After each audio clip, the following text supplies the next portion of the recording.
కేసీఆర్ దీక్ష మొదలుపెట్టిన రోజు తెలంగాణ ఉద్యమం మలుపు తిరిగిందన్నారు మాజీ రాజ్యసభ సభ్యుడు బీఆర్ఎస్ సీనియర్ నాయకుడు కెప్టెన్ లక్ష్మీకాంతరావు.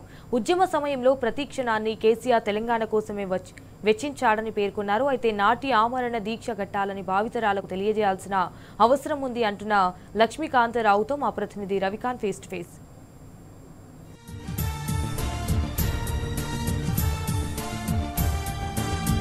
దీక్షా దివస్ చరిత్ర మలుపు తిప్పిన రోజు. కేసీఆర్ ఆమరణ నిరాహార దీక్షతో ఢిల్లీ మెడలు వంచి తెలంగాణ సాధించినటువంటి రోజు. త్యాగానికి గుర్తుగా దీక్షా దివస్ను పెద్ద ఎత్తున జరుపుకుంటున్నటువంటి సందర్భం. జైలుకు వెళ్ళి ఆయన సహచరుడుగా జైలు జీవితం కూడా గడిపినటువంటి కెప్టెన్ లక్ష్మీకాంతరావు గారు మనతో పాటు ఉన్నారు, మాజీ రాజ్యసభ సభ్యులు. సార్, ఈ దీక్షా దివస్ను ఎట్లా గుర్తు చేసుకోవాల్సిన సందర్భం సార్? జరిగిన విషయాలు ఒకవేళ ఇవాళ యువకులకు కానీ ప్రజలకు కానివ్వండి తెలియకపోతే ఆ చరిత్ర మళ్ళీ ముందుకు తీసుకుపోవాల్సిన వాళ్ళు న్యాయంగా రాబోయే తరం మొత్తం తెలంగాణ రాష్ట్ర సాధన కొరకు చేసిన ఉద్యమం లోపల దీక్షా దివస్ చాలా దానికి ప్రాముఖ్యత కలిగి ఉన్నది. ఆ రోజు ఆనాడు కేసీఆర్ గారు పట్టిన దీక్షకు మరి సెంట్రల్ గవర్నమెంట్ కదిలి వచ్చి హోమ్ మినిస్టర్ గారు చెప్పడం జరిగింది. అయితే దీక్షా దివస్ కంటే ఒక 4-5 రోజుల ముందు ఇక్కడ యూనివర్సిటీలో ఒక మీటింగ్ జరిగితే కేసీఆర్ గారు ఇక్కడికి వచ్చారు. అయితే వారు చెప్పడం కూడా జరిగింది, నువ్వు నా వెంబడి ఉండాలి, మనం దీక్షా దివస్కు పోయే అవసరం ఉంటుంది, ఈ దివస్ నాడు మనం హైదరాబాద్కు పోవాల్సి ఉంటుంది, నువ్వు నా వెంబడి ఉండాలి, 4-5 రోజులు నాతోనే ఉండాలి అని చెప్పిండు. వారు దీక్ష పట్టే సమయంలో కూడా వందలాది ఆడవాళ్ళు మగవాళ్ళు అక్కడ ఉంటారు అని కూడా అప్పటి వరకే తెలిసిపోయింది. అయితే మరి నేను దాదాపు తొందరనే భోజనం చేసి పడుకున్నాక 11 o'clock నన్ను కేసీఆర్ గారు లేపిండు. లేకపోతే ఏం సార్ ఏం సంగతి అంటే, ఇదంతా వీళ్ళంతా పోలీసులు చుట్టుముట్టారు కదా మనకని చెప్పిండు. చెప్తే ఇక వాళ్ళ పనే కదా సార్, అది కట్టిన వాళ్ళ పని వాళ్ళు చేస్తున్నారు, మన పని మనం చేసుకోవాల్సి ఉంటుందని నేను చెప్పిన. అంటే ఇంత సీరియస్గా బయట ఉన్నదని నాకు తెలియక నేను చెప్పిన తర్వాత మేము పోయి హాల్లో కూర్చొని టీవీ పెడితే మన తెలంగాణ న్యూస్లో మన న్యూస్లో కూడా ఆ బయట ఏం జరుగుతున్నదో మొత్తం మనకు లోపల కనబడుతున్నది. కేసీఆర్ను అరెస్ట్ చేయాలి అని వాళ్ళ మనసులో ఉన్నమాట వాస్తవం, అది కనపడుతుంది. తెల్లారినాక ఇక అంత పోలీసు వాళ్ళు చూస్తూ ఉన్నారు, మేము చూస్తూ ఉన్నాం, అంత తయారైనాక దాదాపు సిద్దిపేటకు పోదామని బయలుదేరితే మా వెనక కార్లన్నీ కూడా బయలుదేరినాయి. మేము మానేర్ బ్రిడ్జ్ ఎక్కే వరకు అసలు మా వెనక పోలీస్ వెహికల్సే తప్ప వేరే వెహికల్స్ కనబడతలేవు. మా సిద్దిపేట నుంచి వెళ్ళి హైదరాబాద్కి పోయేదానికి వాళ్ళని తొవ్వలు ఆగబట్టేసిన అటు ఆ ట్రాఫిక్. ఇకపోతే మానేర్ బ్రిడ్జ్ మేము దాటి ఆ బ్రిడ్జి ఈ కొస నుంచి వెళ్ళి ఆ కొసకు పోయేట వరకు మొత్తం అంతా పోలీస్ మోహరించి ఉన్నది. అనిపించినాక అంటే అక్కడ ఒక యుద్ధ వాతావరణం ఏర్పడ్డది. అక్కడ ఇంకా కేసీఆర్ గారిని మీరు దిగండి అని చెప్పిండు. చెప్తే కేసీఆర్ గారు అన్నారు, నేను ఎందుకు దిగుతాను, నేను దిగా నా కార్లో నేను కూర్చుంటా అన్నాడు. అంటే లేదు సార్, మిమ్మల్ని అరెస్ట్ చేయాలి అని చెప్పిండు. అంటే నన్ను ఎందుకు అరెస్ట్ చేస్తారా నన్ను, నేను ఏం చేసినా, నీ దగ్గర అరెస్ట్ వారెంట్ ఉన్నదా అని అడిగితే అరెస్ట్ వారెంట్ ఉండదు సార్, మేము అరెస్ట్ చేసుడే అని చెప్పేసాను. ఆయన ఎట్లొచ్చిండో మరి, ఆయన వచ్చిండు, ఆయన వెనక కేటీఆర్ వచ్చిండు. వీళ్ళిద్దరు మాత్రమే కనబడారు, ఇక వేరే ఎవ్వరు లేరు మన కార్యకర్తలు అక్కడ కనబడ్డది. ఇక అంతా గొడవ జరిగింది. ఆ తర్వాత మళ్ళీ ఇంకో కొంతమంది ఏదో 15 మంది వచ్చినట్టు ఉన్నది. అంటే పోలీసుని ప్రతి వీళ్ళు పంపినారు అంటే మళ్ళీ వాళ్ళకు ఆ ప్లాన్ ఉండే, పోలీసు వచ్చింది కాబట్టి పోలీసు ఎందుకు వచ్చిందని చెప్పి మళ్ళీ జనం రోడ్డు మీదకి వచ్చి ప్రతి గ్రామం దగ్గర పోలీసు ఉంది, ప్రతి గ్రామం దగ్గర జనం ఉన్నారు. ఖమ్మంలో చేరిన తర్వాత ఏ మెజిస్ట్రేట్ దగ్గరికి అయితే మమ్మల్ని తీసుకుపోవాలన్న వాళ్ళు లేక ఒక రిటైర్డ్ మెజిస్ట్రేట్ ఉన్నాడు అక్కడ. తీసుకుపోతే ఆయన ఏదో రాస్తే అప్పుడే కేసీఆర్ గారు ఆబ్జెక్షన్ చెప్పేసిండు, నన్ను ఇక్కడ మీరు ఉంచలేరు ఈ సబ్ జైల్లో, కనుక నన్ను సబ్ జైలు కాదు, నన్ను ట్రాన్స్ఫర్ చేయాలి, మీరు పెద్ద జైలుకు పంపించేయాలని చెప్తే అప్పుడు ఆ పోలీసు వాళ్ళకి లేదు సార్ అని వాళ్ళని ఏదో రాతపూర్వకంగా ఇచ్చినట్టున్నది. మేము తెల్లారే షిఫ్ట్ చేస్తాము, ఇప్పుడు మాత్రం ఇక్కడికి తీసుకుపోతాం, కానీ తెల్లారి షిఫ్ట్ చేస్తాం, అక్కడ అన్ని బందోబస్తులు ఉన్నాయని చెప్పి ఏదో రాసి ఇచ్చారు వాళ్ళు. ఆ జైల్లో ఉంచిన తర్వాత కేసీఆర్ గారు తన దీక్ష మొదలుపెట్టండి, ఇక ఆయన దీక్షలనే ఉన్నాడు. ఆ తెల్లారి ఆయన దగ్గరికి పోయిన ఆయన తీసుకుపోయేది, ఆయన ఆ స్ట్రెచర్ మీద అమాంతంగా మేము చూస్తూనే కానీ ఆయనకి నేనేమంటానంటే దాన్ని విసిరేసుడే, ఆయనను ఒక బ్యాగ్ విసిరేసినట్టు వాటికి స్ట్రెచర్ మీద పట్టేసాడు, ఉరికితే ఉన్నారు. అయితే వాళ్ళని బట్టి మేము ఊరుకుంటుంటే నాయన నరసింహారెడ్డి గారిని ఆయనకు గోడ దెబ్బ తాకింది. అంటే పోతూనే ఉన్నది కదా, మీరు ఎట్లా దర్వాజ దాటుతారని నేను పోయి అక్కడ దర్వాజకి అడ్డం అంటే నన్ను తీసి దాంట్లో బారేసారు మాత్రంగా. ఇక పోయిన ఆ ముందర లాక్కేసారు. ఆయన వాళ్ళ తప్ప మేము పోవడానికి వీల్లేదు. సార్ కేసీఆర్ గారిని హాస్పిటల్కు తీసుకెళ్లారని మీరు చెప్తున్నారు, నిరాహార దీక్ష కొనసాగిస్తున్నారు, కానీ బయటికి మాత్రం నిరాహార దీక్ష చేయలేదని అదొక దుష్ప్రచారం కూడా వచ్చింది కదా సార్.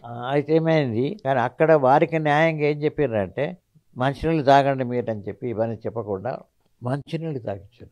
కానీ ఆయన తాగలే, వీళ్ళు తాగిచ్చే ప్రయత్నం చేసినారు. కానీ ఆయన నాకు మంచినీళ్ళు వద్దు, నాకు గిలాసే వద్దంటే ఏదో ఇట్లా పట్టినట్టు వాళ్ళు చేసిండ్రు. దాన్ని తీసి బయటికి అప్పటి వరకు బయటికి ప్రచారానికి తీసుకొచ్చారు. చేసినాక మేము చెప్పినాం నథింగ్ డూయింగ్. మళ్ళీ ఇప్పుడు జయశంకర్ గారు ఉన్నారు ఇక్కడ. జయశంకర్ గారు ఇప్పుడు పబ్లిక్తో మాట్లాడతాడు, మీరు తప్పకుండా మాకు పర్మిషన్ ఇవ్వాలి అని కేసీఆర్ కూడా గొడవ చేస్తున్నాడు. చేస్తే అప్పుడు జయశంకర్ గారు కేసీఆర్ గారు మాట్లాడడానికి వాళ్ళు ఒప్పుకోవలసిన పరిస్థితి తీసుకొచ్చింది. అక్కడ ఒప్పుకున్నారు పోలీసు. ఒప్పుకున్నాక జయశంకర్ గారు బయటికి పోయి మొదలు పోలీసు దాని లోపల మన వేరే మళ్ళీ ప్రెస్ అంతున్నది అక్కడ. ఈ మా పోలీసు ఒక్కటే కాదు, ప్రెస్ ఉండాలని చెప్పినాక ప్రెస్తోనే ఈయన విరమింపజేయలేదని కూడా ఈ లోపల రోషయ్య గారు ఢిల్లీకి పోయారు. ఢిల్లీ నుంచి వెళ్ళి రోషయ్య గారు డైరెక్ట్గా మళ్ళీ కేసీఆర్ గారిని చూడడానికి ఢిల్లీ నుంచి రాగానే హాస్పిటల్కి వస్తారనేది మెసేజ్. బయలుదేరిన తర్వాత మరి అసలు రోషయ్య గారు వచ్చి ఇక్కడ చెప్పవలసిన అవసరం ఉండే, కానీ రోషయ్య గారు బయలుదేరిన అర్ధగంటకే అక్కడ హోమ్ మినిస్టర్ గారు ప్రెస్ మీటింగ్లో చాలా క్లియర్గా చెప్పేసింది, తెలంగాణ ఆంధ్ర నుండి తెలంగాణ రాష్ట్రాన్ని వేరు చేయడానికి ప్రక్రియ మొదలు పెడతామో వేరు చేయబడుతుంది, కనుక కేసీఆర్ గారు ఇంకా నిరాహార దీక్షను విరమించుకోవాలి అని ఒక రిక్వెస్ట్గా లాస్ట్లో చెప్పారు. తర్వాత ప్రక్రియ ఉంటుందని చెప్పి అది వాళ్ళు ఏ పద్ధతిలో చెప్పారో ఆ పద్ధతిలోనే కరెక్ట్గా చెప్పారు. అంటే వాళ్ళ మనసులు ఉన్నట్టే చెప్పారు. మనకు కూడా నచ్చేటట్టు ఉంటాడు చెప్పగానే. అది ఇంకేందుకు ఇప్పుడు ఏదంటే హోమ్ మినిస్టర్ ప్రెస్కు చెప్తున్నప్పుడు అది మనకు టీవీలోనే కనపడుతున్నప్పుడు ఇంకా మనం విరమింపజేయక ఇంకా మనకు విరమింపజేసుకోవాలి తప్పకుండా. ఎందుకంటే ముందు చేయవలసిన కార్యక్రమాలు కూడా ఎన్నో ఉంటాయి కదా తర్వాత కూడా. అందుకొరకు అది అట్లా విరమింపజేసుకొని మన జయశంకర్ గారు అప్పుడు కేసీఆర్ గారికి నిమ్మకాయ నీళ్ళు తాగిచ్చి అది ఆ దీక్షను విరమింపజేయడం జరిగింది. ఇది దీక్ష దివస్. దీక్ష అంటే దివస్ అంటే రోజు, దీక్ష పట్టినది రోజు. దీక్షా దేవత్ 29 నవంబర్ నాడు. అది ముందు తరానికి ఎప్పటికి జ్ఞాపకం ఉండాలి, ఏం జరిగిందో సీరియస్ విషయాలు జరిగినాయని తెలవడానికి. తర్వాత మనం తెలంగాణ రావడానికి కూడా ఎంత కష్టపడ్డాం ప్రజలు ఇక్కడ అందరూ అని చెప్పి తెలవడానికి ఈ విషయాన్ని ఎప్పటికీ దీక్షా దివస్ను మనం జ్ఞాపకం ఉంచుకునే అవసరం ఉంటుంది. కేసీఆర్ గారు మరి వీళ్ళకి తెలియని వాళ్ళకు మొదలైతే పార్లమెంట్ కదా ఇచ్చేది, పార్లమెంట్ సభ్యులు కూడా తెలిసి ఉండాలి కదా మనకు అయ్యే ఇబ్బంది ఏందనేది. కనుక కేసీఆర్ గారు ఒక వీడియో తయారు చేయించి దాంట్లో మన భూములు ఎట్లున్నాయి, ఎట్లా మన భూములు నీళ్ళు లేకుండా పోతున్నాయి, మనకు అయ్యే ఇబ్బందులు ఏంటి, ఎట్లా మన యూత్కు నౌకర్లు లేకుండా పోతున్నాయి